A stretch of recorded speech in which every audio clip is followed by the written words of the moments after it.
Good evening. Happy New Year. Thank you all for being here with us. I'd like to call this meeting to order for January. And Mr. Williams is going to have prayer for us, and then we'll do the pledge. Last prayer. Heavenly Father, we're so grateful and thankful to be able to come together tonight to celebrate the accomplishments of our students and for the business meeting being led by our superintendent and the board members. Just give them knowledge and wisdom in the decision making that they have today, all the presenters that we have to give information and knowledge that will continue to help build us to be excellence, to achieve excellence in every way here in the Lincoln County school system. Continue to strengthen and bless us. In your name, Jesus Christ, we pray. Amen. Amen. So we'll stand for the pledge. I pledge allegiance to the flag of the United States of America and to the republic for which it stands, one nation, under God, indivisible, with liberty and justice for all.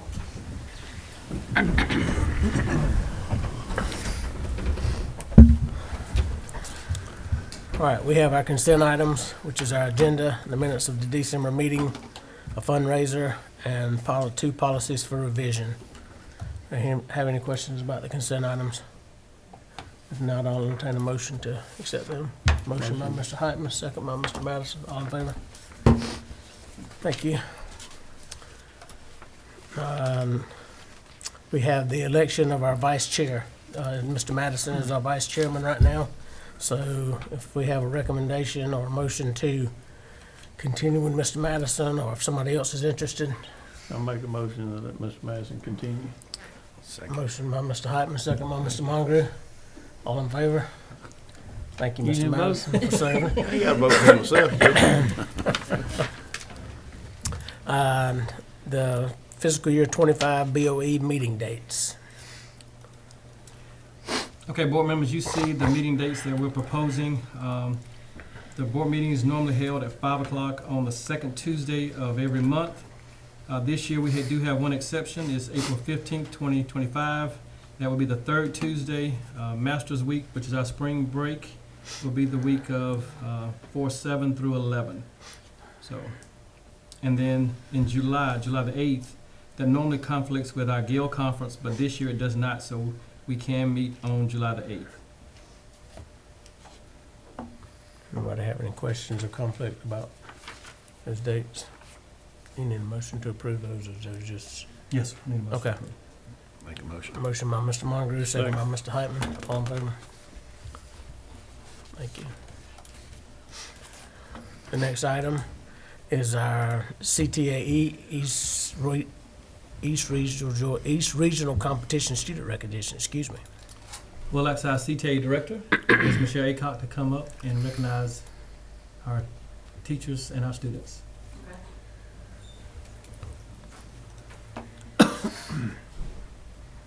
Thank y'all for having us.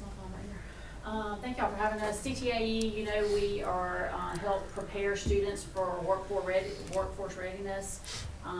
The classes do a lot of hands-on training for skills in addition to academics to prepare them for post-secondary education or ready to go in the workforce immediately. And today we had our college and career fair, which actually turned out to be a really good outcome.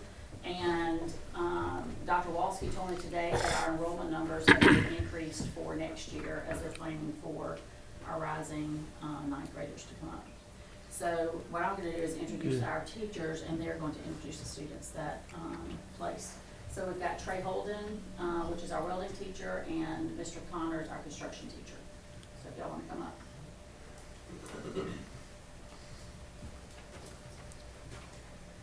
up. Well, we're kind of a little off on our picture up here because we got first place sheet metal, and it's Zach Grab. He's not here tonight, but we got a picture of Braxton up there in place of. So we're a little off on that. So I'll talk about my guys. Zach Grab, he's not here tonight. He got first place in sheet metal, and he actually is going to compete for us with Skills USA in about a month and a half for the state of Georgia. And he's going to be in that contest, and he should do pretty well. Do you want to try to go off of this for your guy, since his picture's up there? Okay, so the real handsome gentleman that you see in the yellow t-shirt there, Brax Barnett.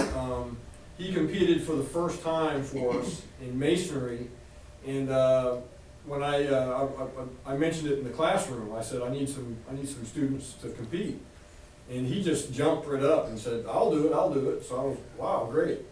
So he ended up taking third place at the region competition, so he'll be going to state for us. So this is Zach Grad, this is a picture of him up here. So we, we're a little off on our slides, but that's him, and he's the one that's not here. And then y'all already saw the picture of Brax, there's him. The group picture, there we go. And then this is our welding fab team. Our welding fab team took second place, consists of Brooklyn Seagraves, Trip Parts, and Canaan Harris.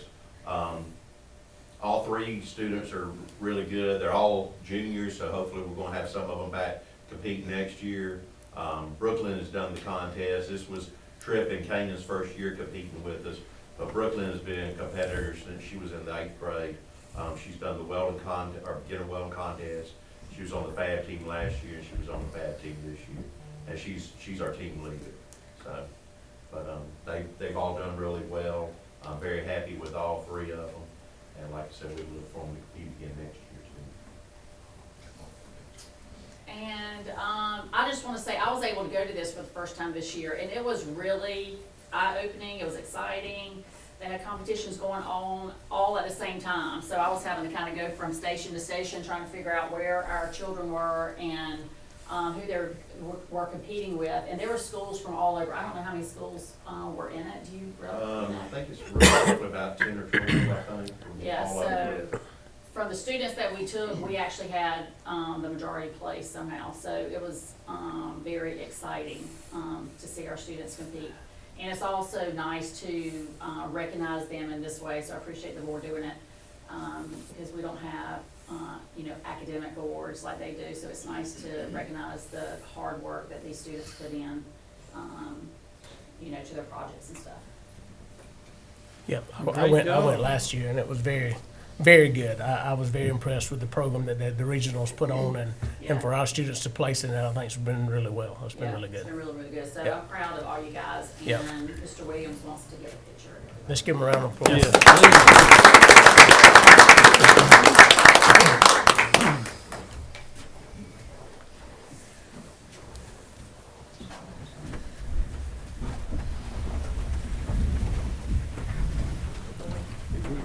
Be in it.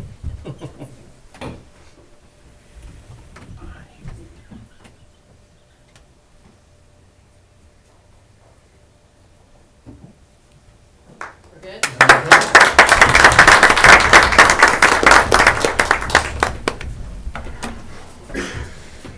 Do you want to go to House building? Yeah. Y'all are welcome to stay for the remainder of the meeting, but you're also welcome to leave if you're interested, so it's totally up to you. Thank y'all very much. Mr. Williams. Mr. Williams, can you see if he's on? Just listen.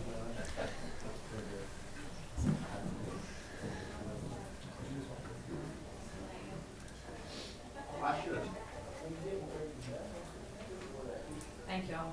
Thank Thank you. you.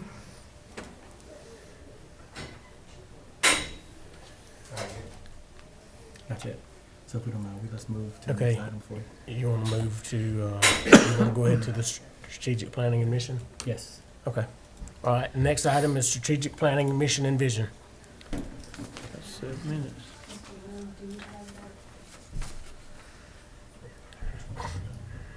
Her presentation. Is it in, did you pull it from the? Oh, you want your presentation? Oh, okay. Let's go. You didn't pick it up? Flash drive. Guess what? It's not showing up. It's in my pocket. So, yeah.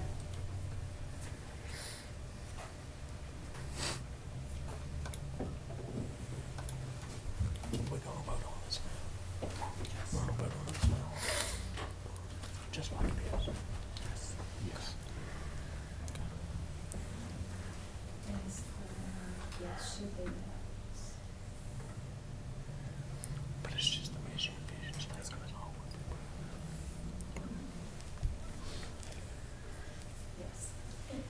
Good evening, everyone, and thank you to the Lincoln County Board of Education and Dr. Gumby for having me. And I'm Debbie Alexander, the Executive Director at CSRA RESA. And if you'll just go to the next slide, I'll just say for those who might not know about us, our offices are located in Deering, Georgia, in McDuffie County, but we are one of 16 state agencies providing the school systems of the East Region of the CSRA of Georgia, that part of the CSRA, the Georgia side, with professional learning and school improvement supports. And one of the services that we provide is local school board training. As part of that is strategic planning.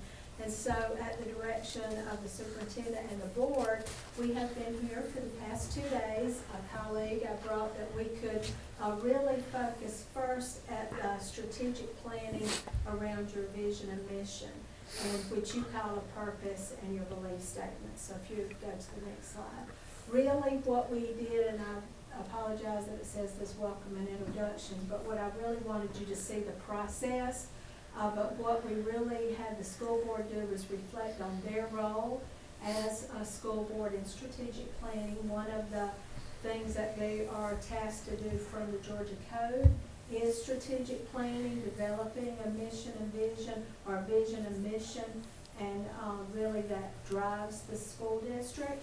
And then certainly task the superintendent to ensure that this is what is driving the school district. And we recommend, it's recommended that people actually review this on a regular basis, but about every 5 years, you probably want to do a deeper dive into it.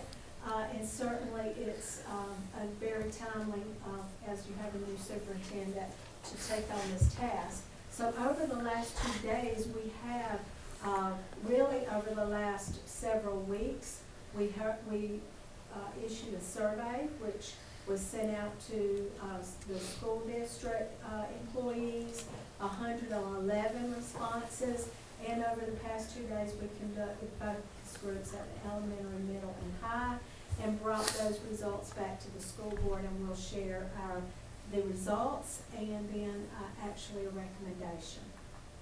So again, it is the role, and you can see right from the domains of the standards that a school board has that it mentions in that strategic planning domain that they should, their responsibility is to adopt beliefs, vision, and mission statements, and so that is part of the work they do. You can just keep going. But in the survey, it was open for about 24 days, and over the time that it was constructed, I'm sure most people did this when they returned from the holidays, and we had 111 anonymous responses. Really the questions were asking directly about the purpose statement and directly about the belief statements.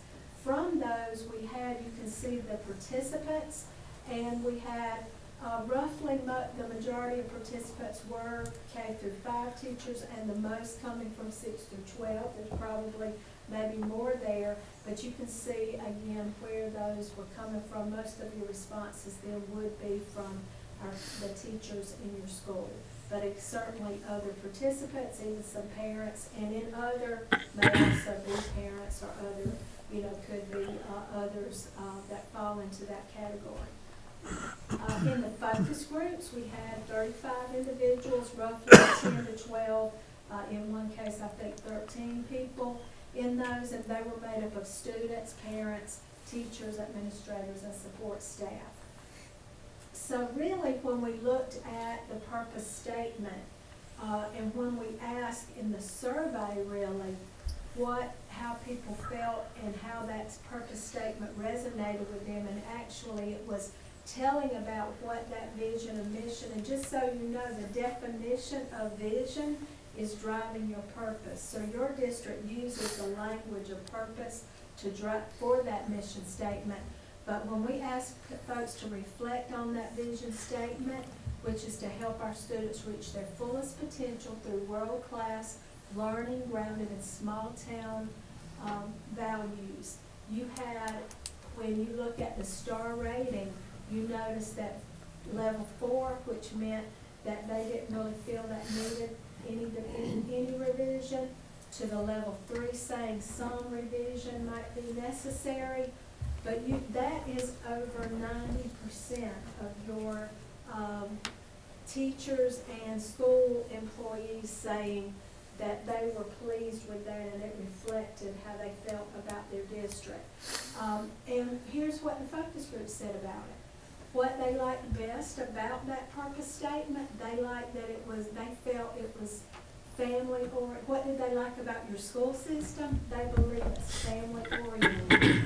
They believe that kids get personalized attention. They believe that teachers said we have high expectations, and parents felt there are high expectations for my children and we feel safe. We even heard that from students. I feel safe here, I belong.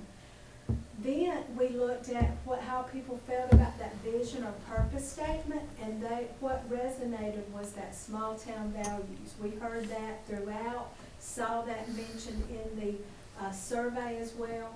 People really resonated with fullest potential. You may not be accustomed to using the word fullest, but fullest is a super superlative. It means to the highest potential, over and above just doing a good job. But when we think about something being full, it's hard to be fuller. But when you are thinking about the fullest, it's the maximum you can be. So it's very, again, very positive about that. And positive feelings, we heard that from focus groups. And then world-class learning. Sometimes people would think about what does that mean, but it was evident that people know it means a commitment to high-quality education and creating a safe and supportive environment.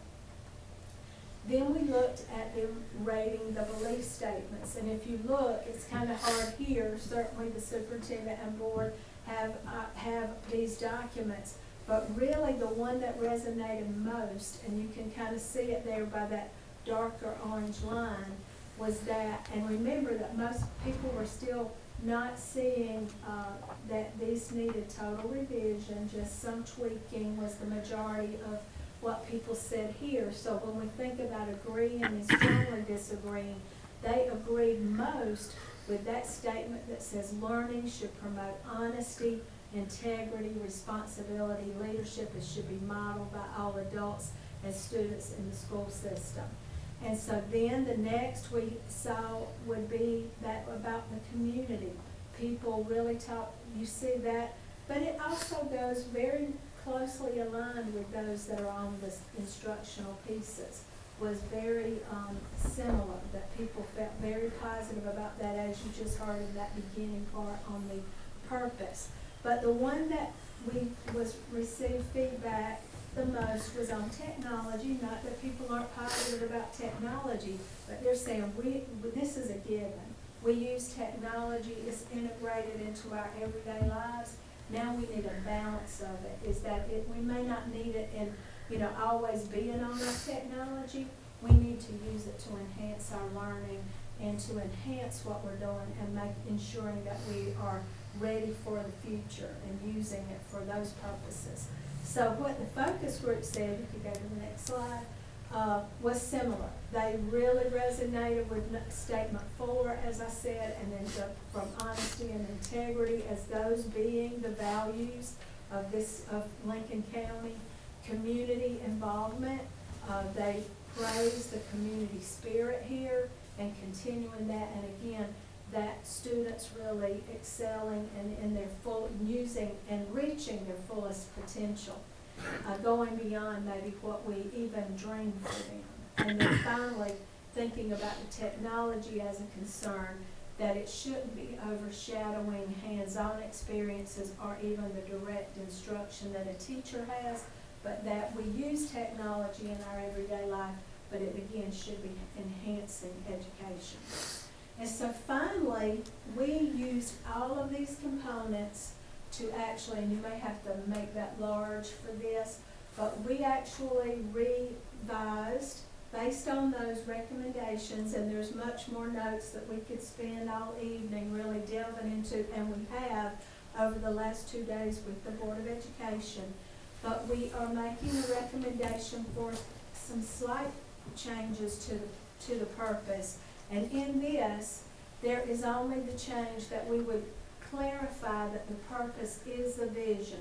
Our vision is to help students reach their fullest potential through world-class learning, grounded in, this is the only addition, high expectations, because that was clear no matter where we went, from the survey to the focus groups, that people believe Lincoln County schools have high expectations for students, and we believe it should be articulated here along with those small town values. That's the only change that we're proposing to the purpose statement. And then we'll go down to the belief statements. If you notice, there were 6, and they're over here on the wall. There were 6, and they were numbered. I did not rank them. But when we really reviewed them and really looked at all the statements that people made, the input people had, and we thought about that number 4 on the old list was the very first, we felt, let's just highlight that. It does not have any more meaning than the other bullets, but we decided not to rank them. But again, just to move that one as an overarching theme for Lincoln County Schools, that you promote honesty, integrity, responsibility, and leadership.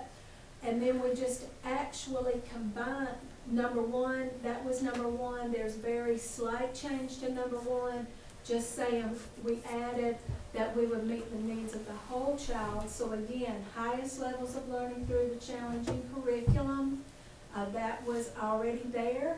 And we just add that meets the needs of the whole child, because now we understand that our role as educators is more than just academics. It's meeting the needs of kids when they have needs. Sometimes it feels beyond what we can do, but we put them in touch with connecting them with resources, things to meet their social, emotional needs, physical needs. So all the things that we do in a school system to really support that whole child, and is certainly helping them, which enables them to reach their fullest potential. So again, adding the part about meeting the needs of the whole child is the only change. The next one, which is the instruction, but it already said these two are combining what used to be number 2 and 3 over here. That instruction is standards-based. That's pretty well a given. When this was originally written in 2011, standards-based instruction was sort of a new thing. We were just learning as educators about teaching to the standards and how important it is for students to meet grade level standards, but also differentiation. Now we do this routinely to meet the needs of all learners, and also allow students to demonstrate mastery of the curriculum through varied types of assessments. That is not reading anything new in the statements. It's combining 2 and 3 to be a broader statement that really encompasses all of teaching and learning. Then finally, I'm going to skip down to say the community will be involved in education and our students. There is no change here, except you see consistently throughout all of these the will. Before it said should, and should is good, but we will. How we continue to continue to excel is we will do these things. And again, everyone noted how wonderful your community spirit is. We just heard about kids in the CTAE and their Skills USA. I can assure you they're probably out in the community working with businesses in that welding program or other programs, construction, various things that they're working on in the community, and that happens every day. And we want it to continue and be more opportunities. But the technology, as I highlighted earlier, it was sort of brought up that we needed to tweak it to move it a little more advanced than it was in 2011. 2011, we probably were still all getting smartphones, and today that's a given, that we operate our lives. We know we can be in many places at one time. Today we can join meetings in Japan, or we can be, in Atlanta and still make our board meeting at in Lincolnton. So we can be a lot of places.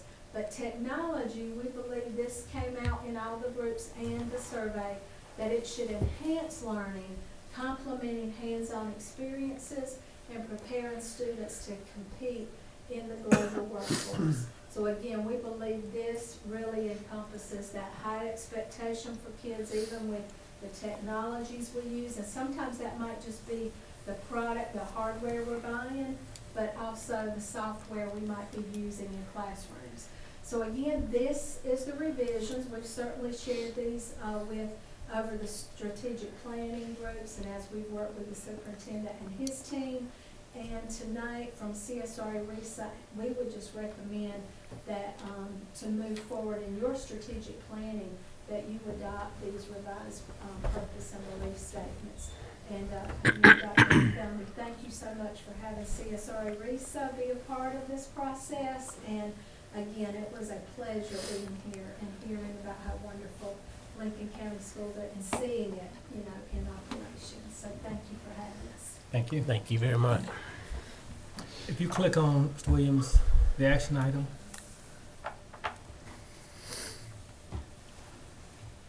At this time, I am recommending that we accept the vision and belief statements that was developed during this 2-day work session. And the core of it is the statements reflect our collective insights and the values, what we aspire as a district, as a school system. So we as we talk these last 2 days, we want to make sure that all of us are on the same page, moving in the same direction, and that's just going to benefit our students. We didn't talk about the motto, but I did want to bring out the motto for everyone. At the beginning of the school year, when I was preparing the remarks for the back to school program, I mentioned excellence every day. But that wasn't a fully developed motto. And then as I've been in this position for 6 months, it has now evolved into excellence every day by everyone in every way. So as a district, we're saying everyone on the same page every day. Our goal is to come in with greatness. Our goal is to be the very best every single day, and that's every department, every leader, every student, every child. That's going to be our motto, and that's going to help us drive to reach our goals. We are a good system, but we want to be a great system. And with everybody on the same page, moving in the same direction, I definitely think we can get there. So it is my recommendation that we approve the vision and belief statements. Make a motion to approve as presented. Second. Motion by Mr. Heitman, second by Mr. Moncrief. All in favor? Thank you. Thank y'all for your hard work. Yes, thank you very much for what you did for us. I think I see him available. Is he available? Yeah, I think he's muted. He's real small. Our too. next item is House Bill 581, and we're going to go on with our attorney.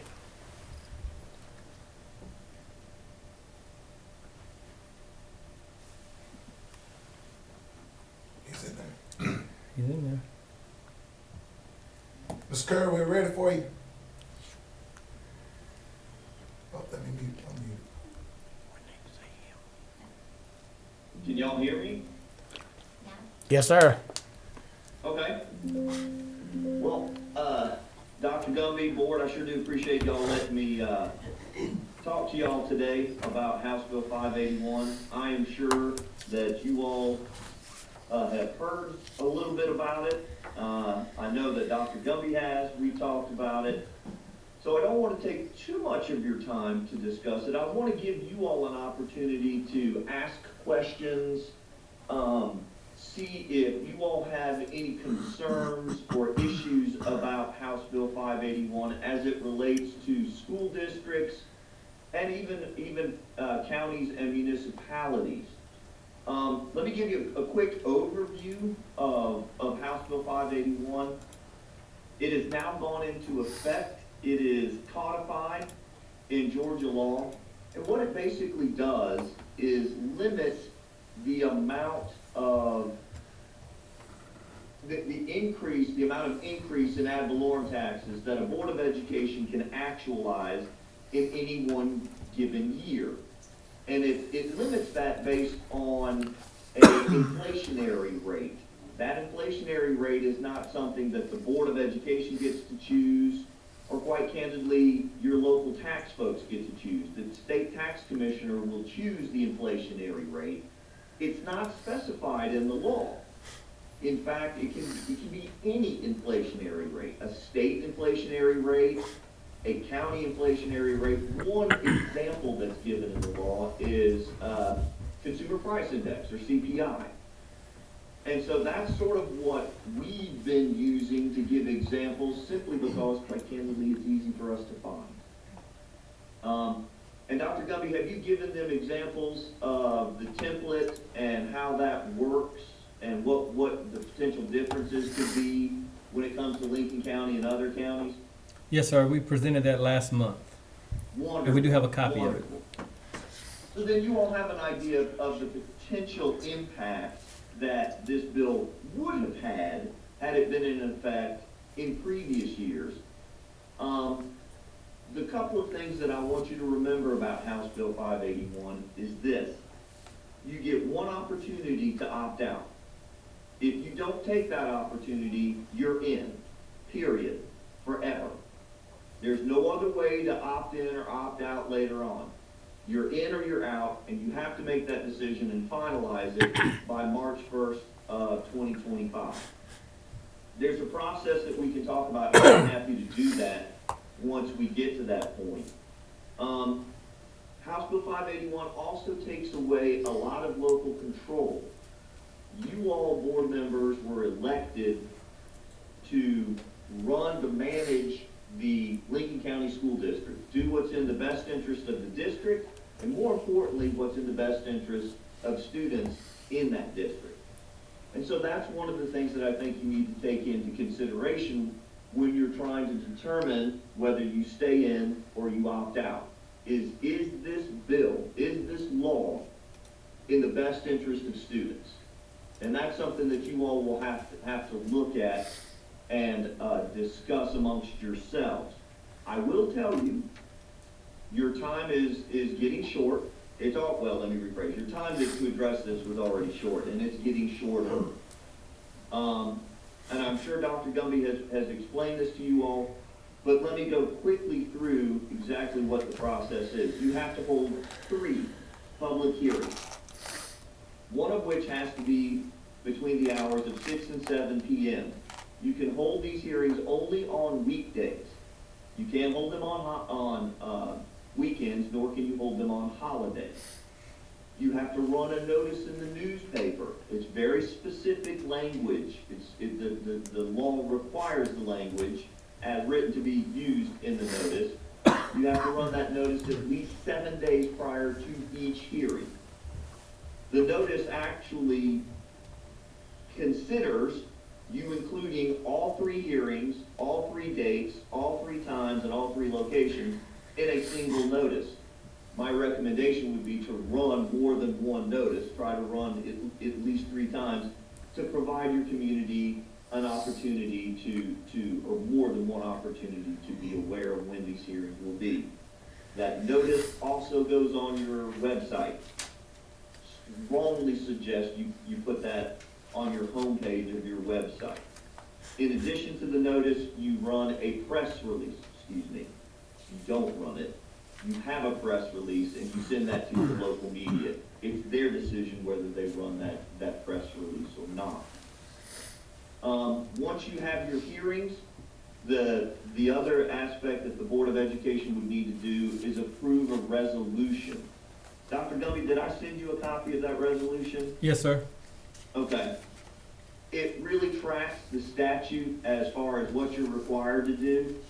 You would approve that resolution, and then Dr. Gumby has to file that with the Secretary of State's office. We just found out probably a little more than a week ago that the Secretary of State wants that resolution and supporting documentation filed by using the United States Postal Service. I'm going to let y'all decide how you feel about that. I can just tell you this story. My wife and I sent my parents a Christmas card prior to December 25th, and they got it last week. And we live an hour and 13 minutes door to door. So I would strongly suggest that if you all decide to opt out, you go through the process, that you authorize Dr. Gumby, who also drives to Atlanta and hand deliver. He looks excited about that. He does. So with that little brief synopsis, are there any questions that I can answer for the board at this time? I got a few. I'm Please fire away. Chris Heitman, District 4. So do you know all the ins and outs of this formula, how it works? The ins and outs of the formula, you're gonna have to be a little more specific. What formula are we talking about? QBE, are we talking about 5 mil share? So at the end of the day, local taxpayers, some of them are gonna be paying less because we're gonna restrict their taxes on their homestead exemption. That's correct. So where is that extra money gonna come from? Well, there's a couple of places, and let me see if I can suggest that. Let's say you have a budget for Lincoln County School District, and I'm gonna pick an exorbitant budget, okay, but it's easy numbers for me, $100 million, okay? And you all have to get X number of millions of dollars in order to run the school from your community, from local taxes.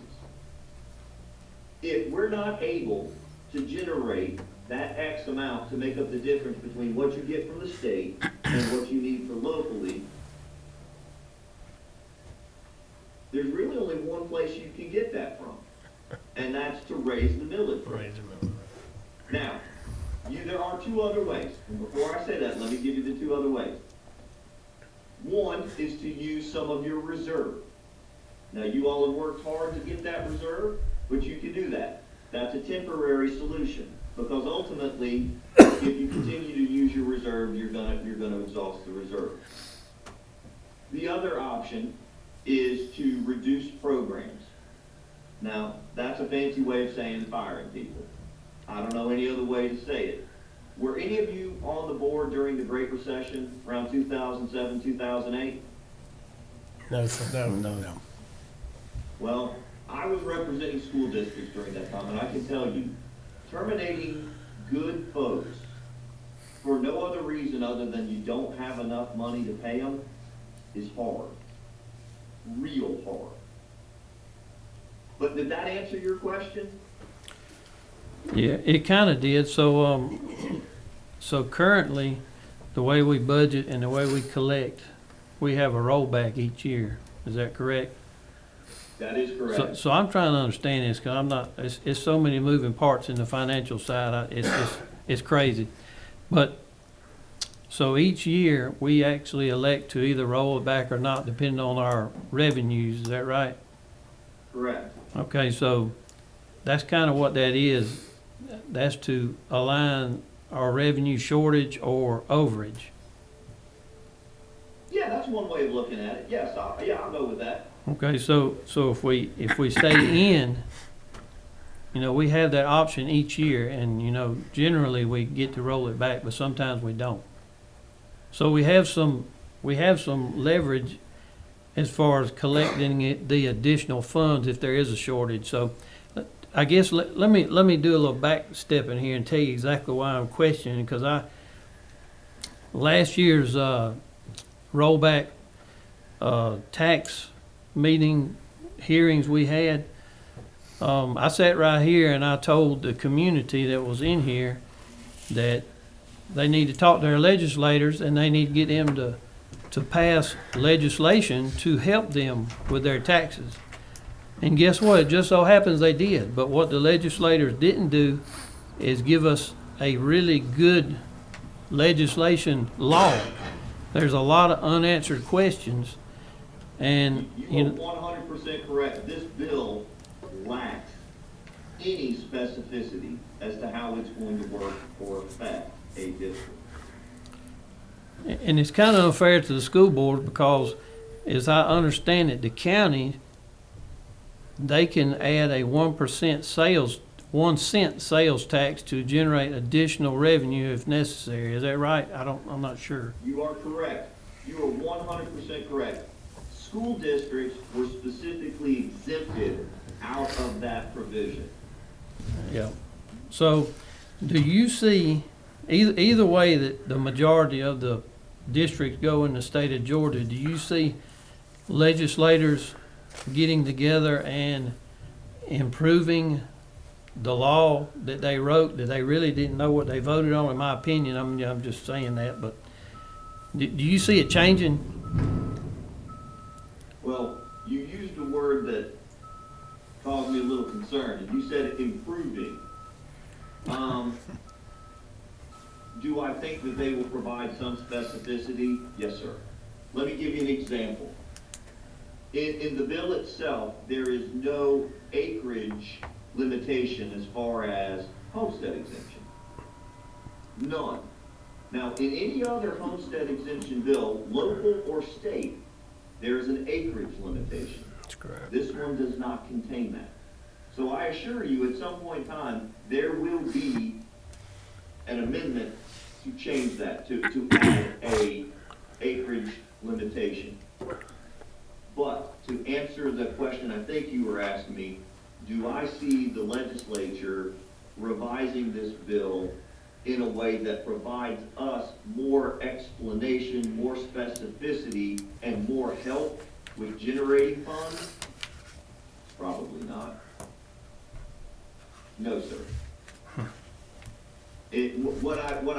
I would hope they would, but I don't think this bill was drafted in a way to assist school districts with funding a school district. I think it was drafted in a way to try to provide a way to say we've given homeowners a tax relief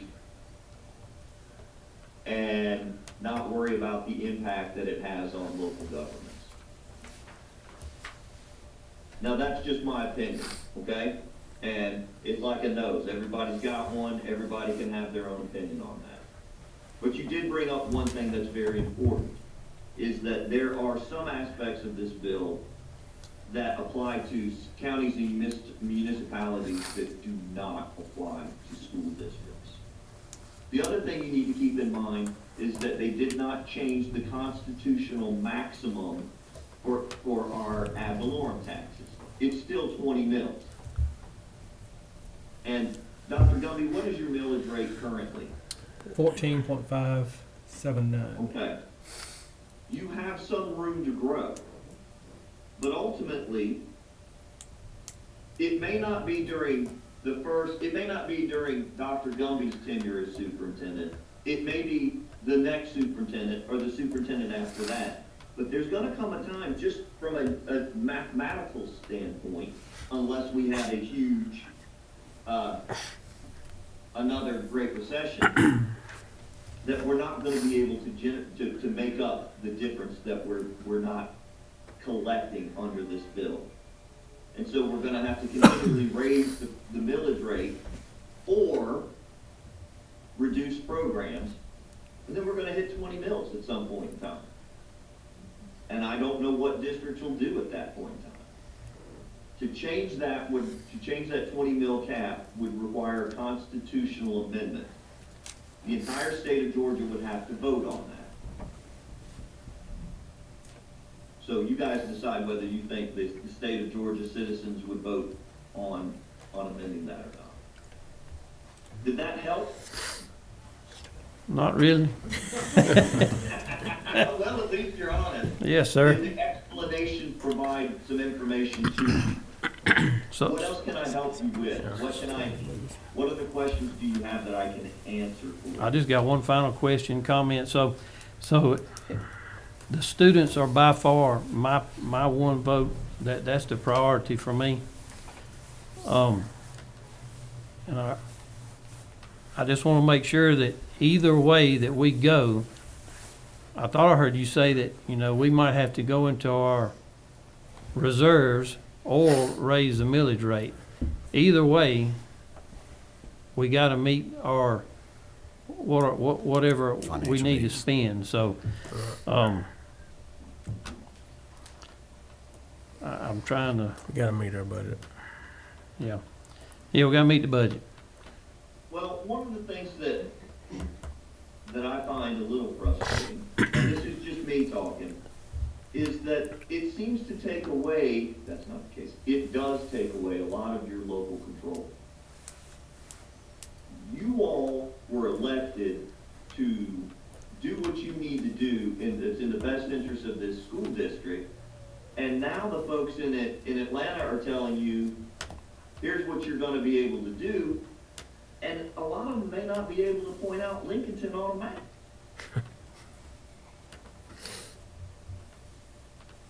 And I think that you all were elected by your citizens to govern this Board of Education, and you all answer to the citizenry of Lincoln County when you make these decisions, and I think that's more important to me than having state government come and tell local government, this is how we're gonna do it, and this is what you're going to have to do. That's my general statement. Does anybody have any other questions that I can answer for them? Corey, this is Jamie Cox, Chairman. I heard you say in your presentation that if we opted in, we were in, and if we opted out, we were out, and we couldn't change that. But I had the understanding that if we opted out, at any point in time, we could opt in. But if we opted in, we could never opt out. Is that not correct? No, sir. There is no provision in the statute that says if you opt out, at a point in time later, you can opt in. Okay. Does that make sense? Yes, sir, it does. I just had the understanding that that was the case, but I knew in your presentation you said it was not, so I wanted to clarify that. No, sir, you are correct. I mean, you got one shot at this. Okay. You either stay in or you opt out, and you have to do it and and finish everything by March 1st of this year.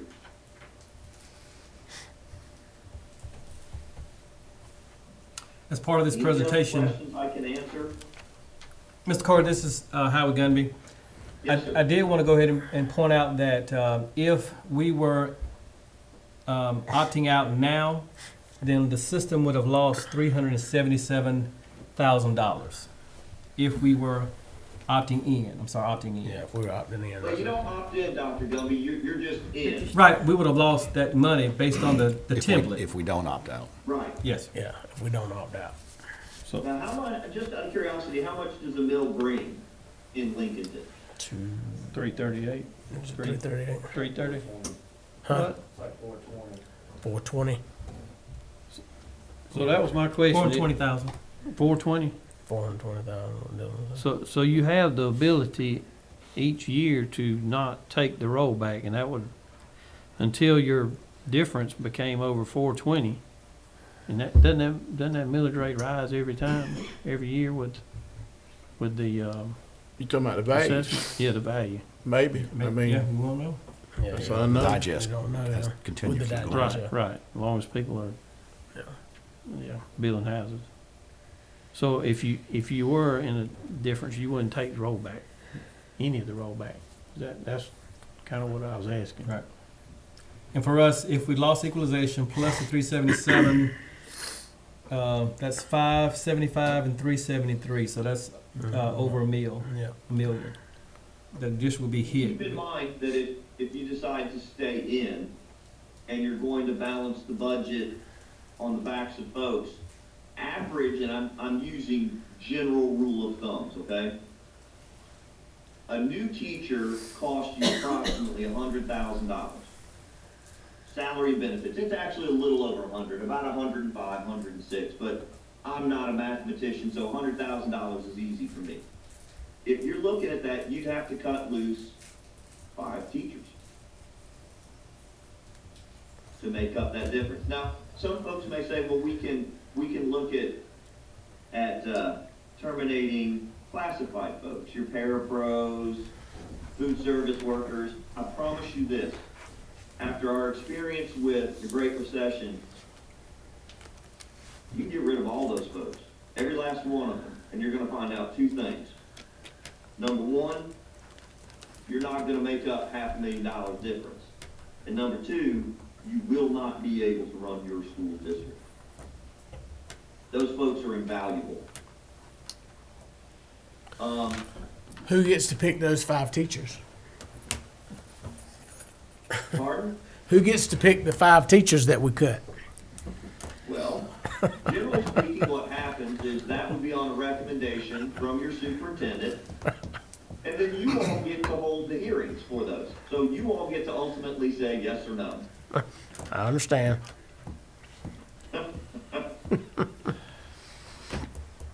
Any other questions that I can answer for y'all? And I'll be honest with you, look, this statute is fraught with misunderstanding and confusion. I was at a meeting with the school board last night who went to a meeting of their county commissioners that day, and their county commissioners didn't have as good an understanding of what was happening as you all do now.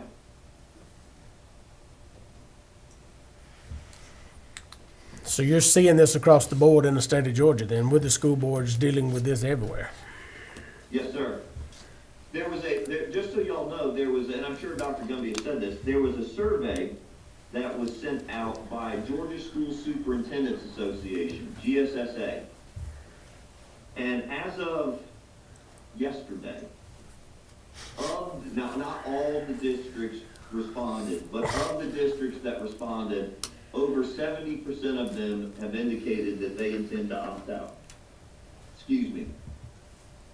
Another, let's see, probably about another 10 to 15% say that they're going to stay in, and then the same amount are undecided at this point.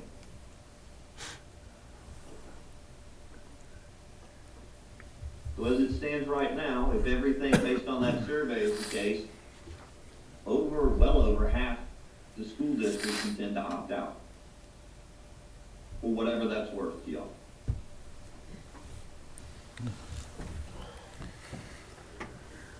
Any other questions?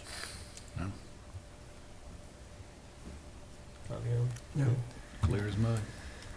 I think that is all. We appreciate you talking with us and explaining that to us. My pleasure. I am more than happy to help y'all with this. If you all have additional questions, if you'll let Dr. Gumby know, he's got my cell number. I'm happy to get them to you and respond to y'all as quickly as I can. I understand this is a difficult decision, so I want to help in any way I can. Thank you very much. Thank you. All right. Thank you. Thank y'all. Have a good evening. You have a good evening. Can you pull up that recommendation?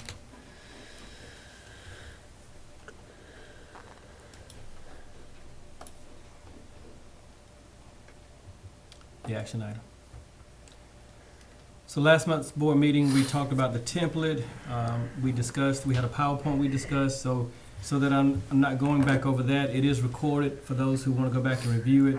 But based on information from our attorney, based on information from various meetings that I've gone to, it is a recommendation of the superintendent to opt out of House Bill 581.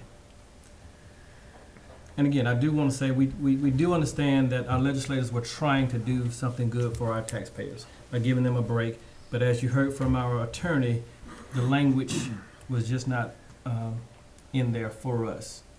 That we truly understand, I guess, their direction, but we do know that it will hurt our system financially based on the template that was developed.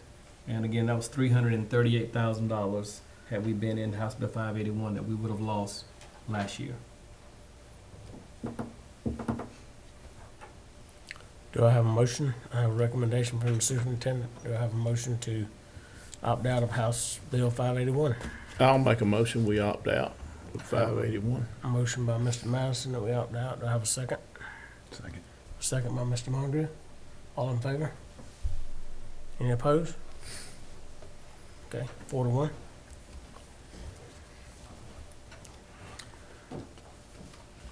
Okay, so as a result of opting out, we will hold 3 public hearings. We will advertise in the Lincoln Journal. We will advertise on our website, and those dates will be forthcoming in the next couple of days. I mean, the money is going to come from the taxpayers regardless. I mean, that's the way I see it. You know, when we have the meetings or whatever, I mean, it's either gonna come, we're either gonna opt in and they get the money and then we have to take the taxes, have to raise the millage rate, or we opt out and it's gonna come from them one way or the other. We don't have a choice.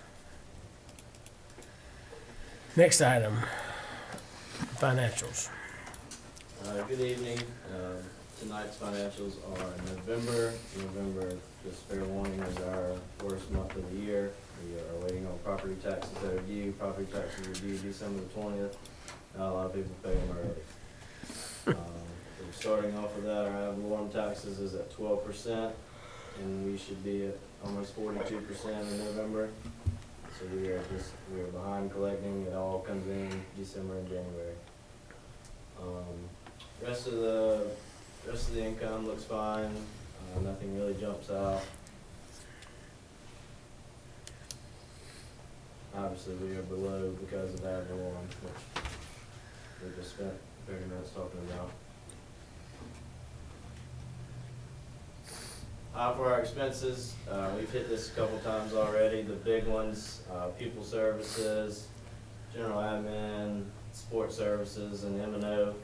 I think our pupil was some beginning of the year licenses. Our general admin was our workers' comp insurance. Our support services was our YAS implementation, and our M&O is our property insurance. So I guess probably moving forward, it would be better to try to pay those monthly or quarterly so they don't look as bad through the beginning of the year. So we'll work on trying to do that. Overall, our expenses are under where we should be though for this point in the year, so we're in good shape. Our balance sheet looks lower than normal, but that's just because we're low on funds going into the holiday season, basically.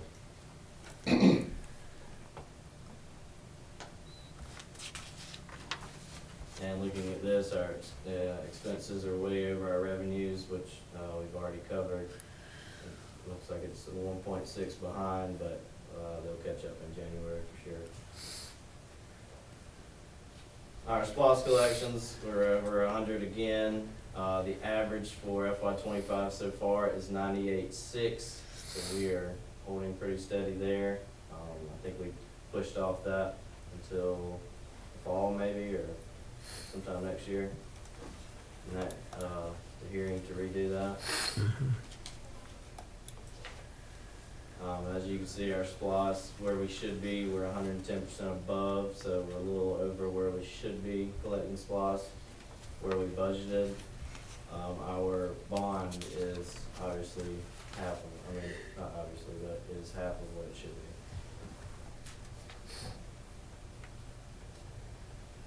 If it was on a month-to-month basis. No bond payments again until April 1st. And that's really it for financials. I know it reflect on December's report, but how much did we take in as far as taxes? So we got, obviously, you probably all know there was a change this year with our tax office. Miss Brenda's moving out, Miss Linda's taking over. She had the auditors in when I went in around December the 27th or 28th, trying to get her stuff closed. We got a check in the bank, I think around January the 5th for $3 million. And they owe us another $750, $760. I can't remember what I told Dr. Gummy. So close to $4 million that we collected as a lump sum at the end. Okay. Any other questions on the financial? All right, thank you. Thank you all.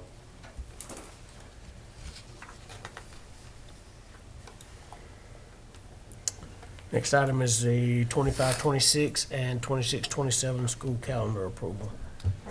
Every year, we send a survey to all of our stakeholders within the school system, and we have them vote on calendars of their choice. We have school leaders who create a calendar, and district leaders create a calendar, And this year, we decided to do something different. We wanted to go ahead and get a 2-year calendar approved instead of 1 year, so that people can plan for trips, plan for various things. So this way, going into FY27, it is already set.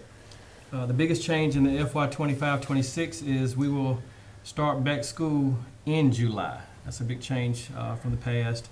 But most of these days are kind of similar. These teacher holidays and student holidays, similar to what we've done over the past few years.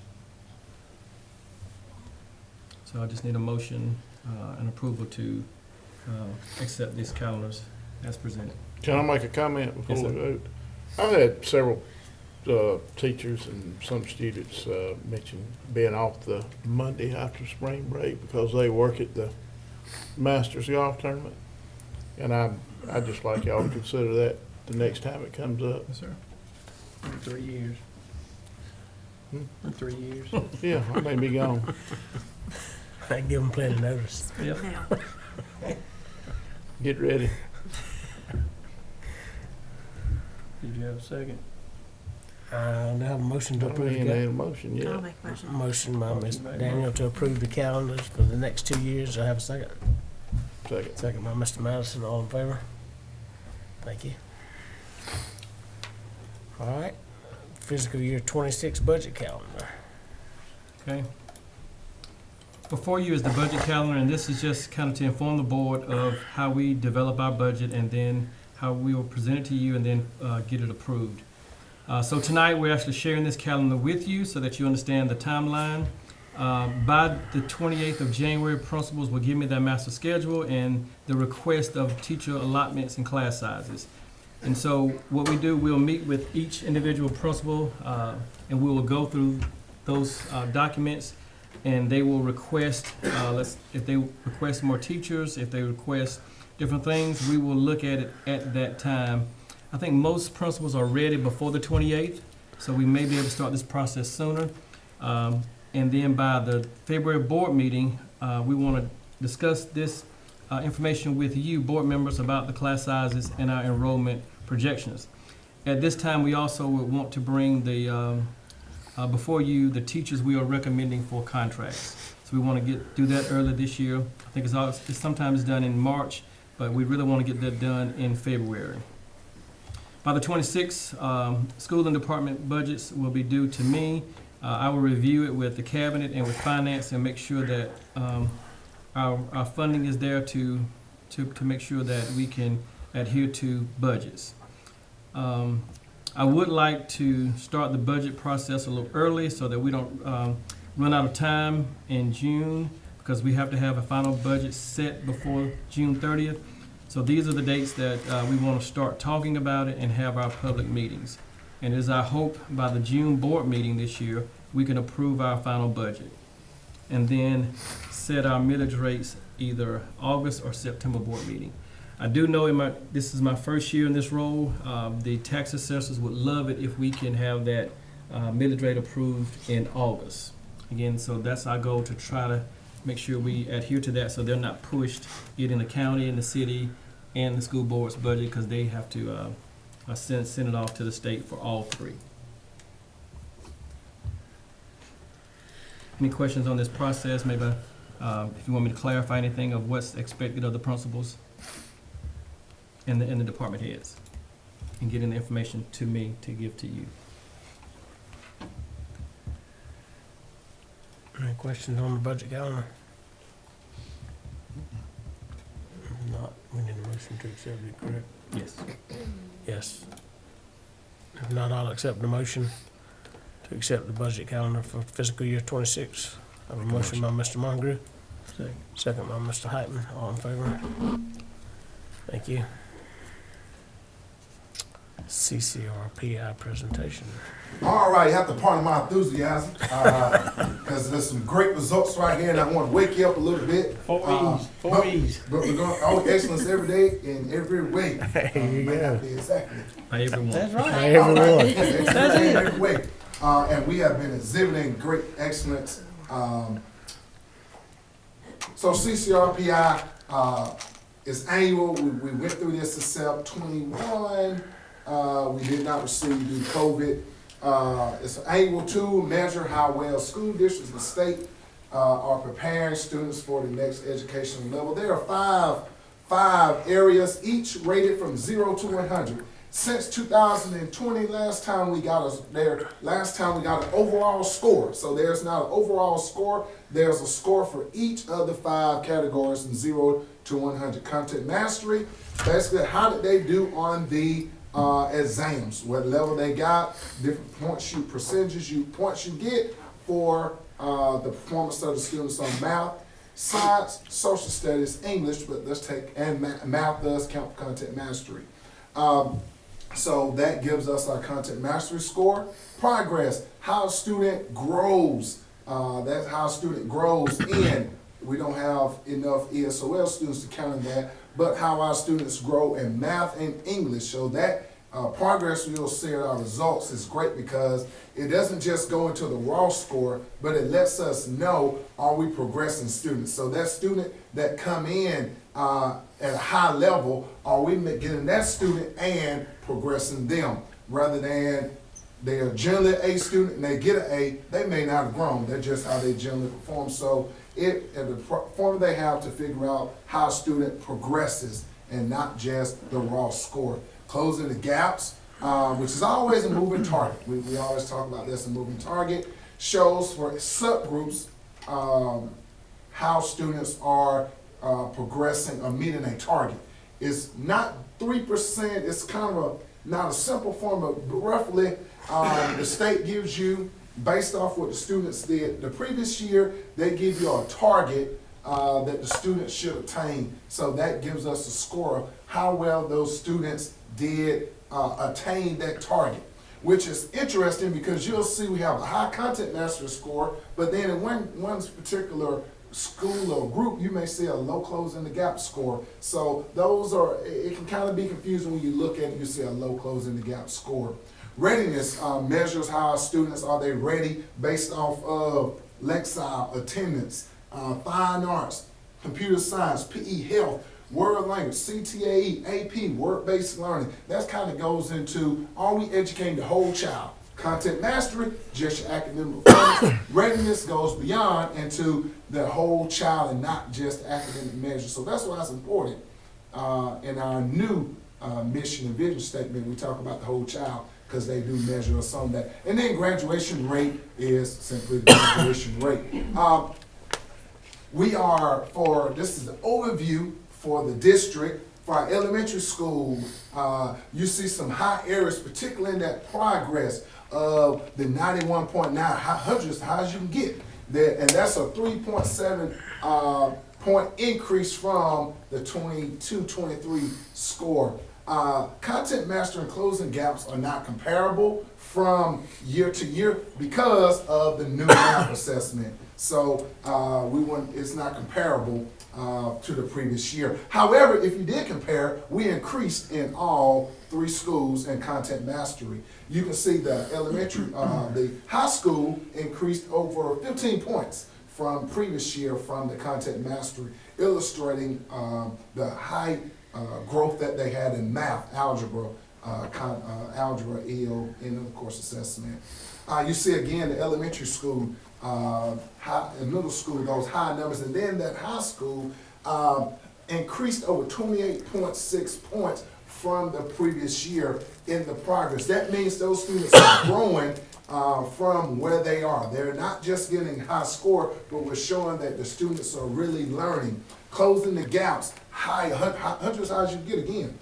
We got 100 on the closing the gaps of the high school and a 66.7 closing the gaps for elementary school. Again, as we talked about, that closing the gaps is a moving target because they're going to take what you got this year and then you got to increase those students, even though it's not the same students, you have to show an increase of the 3%, the target that they give us. So you got to show an increase in particular subgroups. So we'll continue to work on closing the gaps, but again, last year the middle school was 83.3. So don't look at that 23.1 and say, what's going on?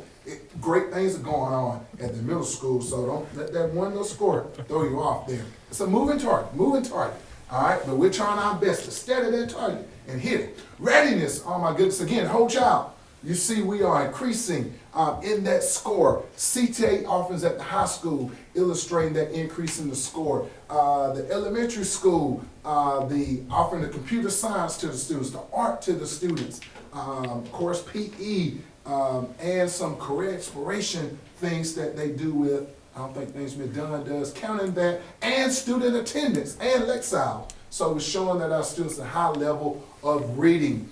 Graduation rate 93, exceeding over the state, which you'll see. And again, you can break down and you can look at the elementary school compared to the state. 3 areas we are exceeding the state. Ms. Alexander mentioned about that earlier, about she works in all sorts of schools in the CSRA and knows and see it and implemented and talked about how we are exceeding the state in a lot of areas. And as you can see, elementary school is exceeding the state in content mastery, progress, and readiness. Breakdown of content mastery, you can see those scores and results. And we did not, you can compare, but it's really not comparable because it is a new math assessment. But if you did compare, you'll see, oh my goodness, we are increasing and showing great gains at the elementary school. How's that compare? We don't want to, but we just a little snippet there. How's that compare to other elementary schools in content mastery?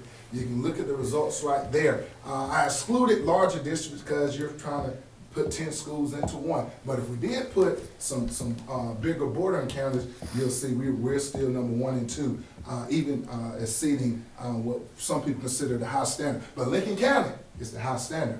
As you can see there, 68.7. When it comes to the middle school, you see we are far exceeding the state in various areas, and 3 of those areas: content mastery, progress, and readiness, highlighted by that 95.7 in the progress score. If you go a little breakdown on your own time, you can peruse because it's on the website and it's on the board minutes.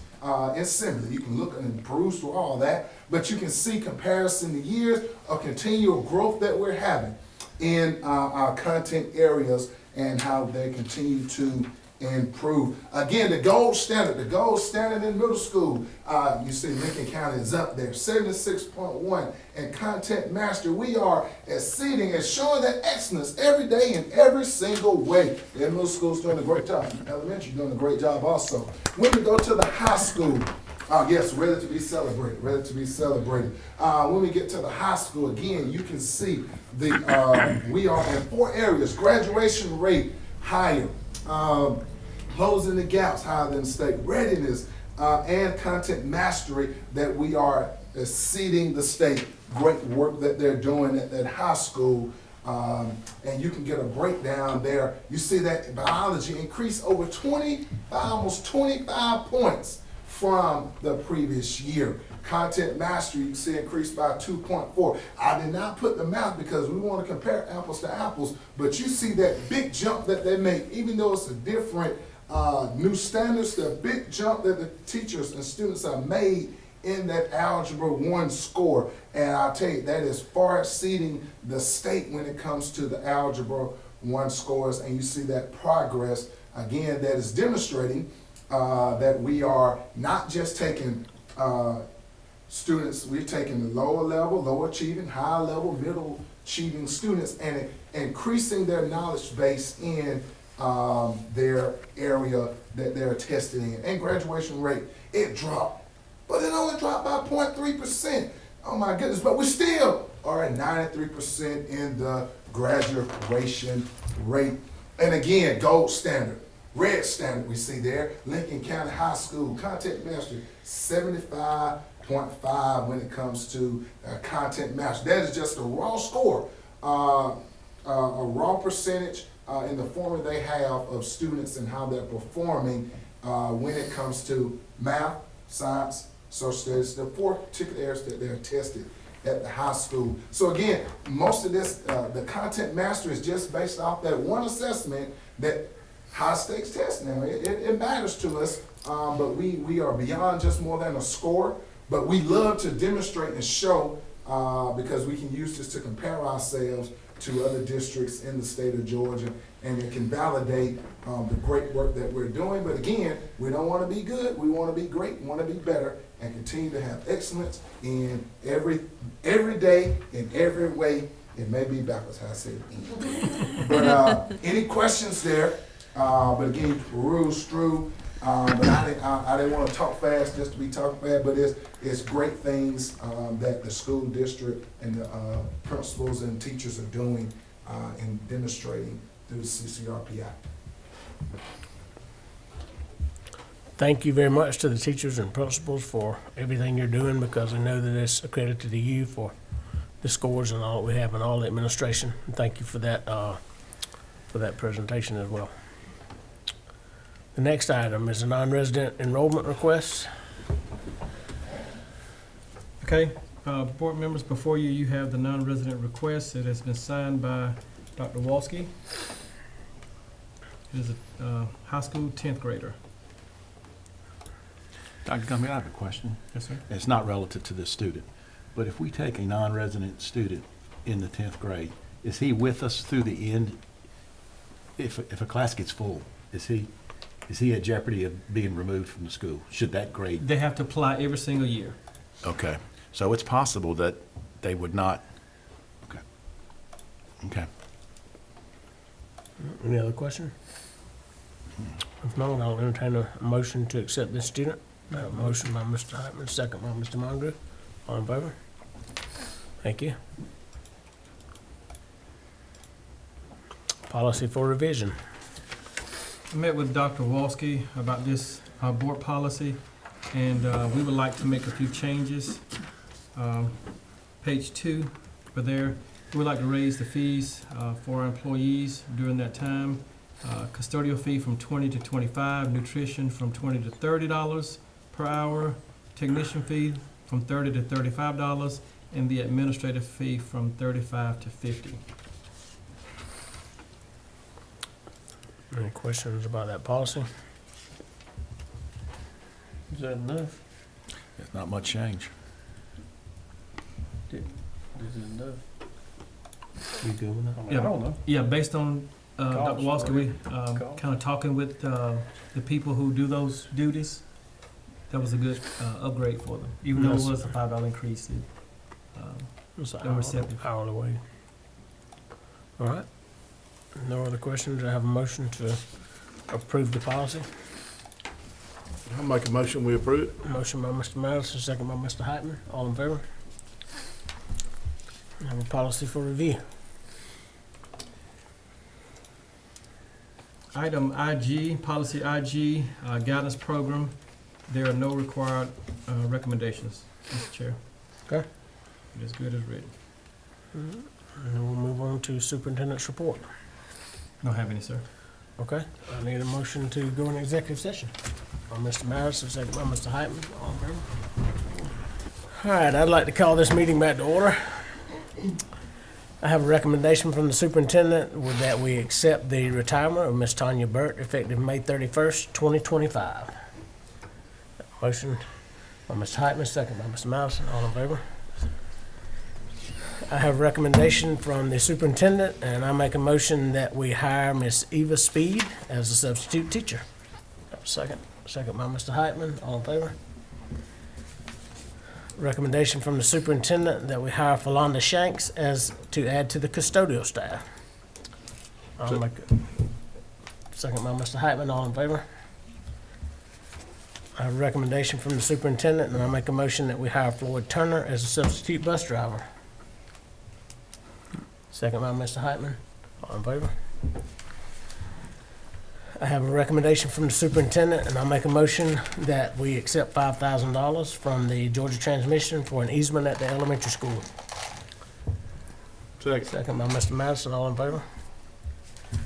And I have a recommendation from the superintendent that we purchase 60 acres of land right here across from the school, and with $100,000 earnest money, with a balance of $90,000 within 90 days, and then the remainder in 14 months. I'll make a motion that we do that. Do I have a second? Second by Mr. Heitman. All in favor? And I would like to take this time to thank you, Ms. Burt, for your service. thank you for all you've done. You've been tremendous for our school system, and I hate to see you leave in May, but I understand. And so thank you for all that you've done for the school, for the students, for the administration. We appreciate everything that you've done for the school. Taking me on trips. So we appreciate it very much. So I need a motion to adjourn. By Mr. Madison, second by Mr. Mongery. Thank you.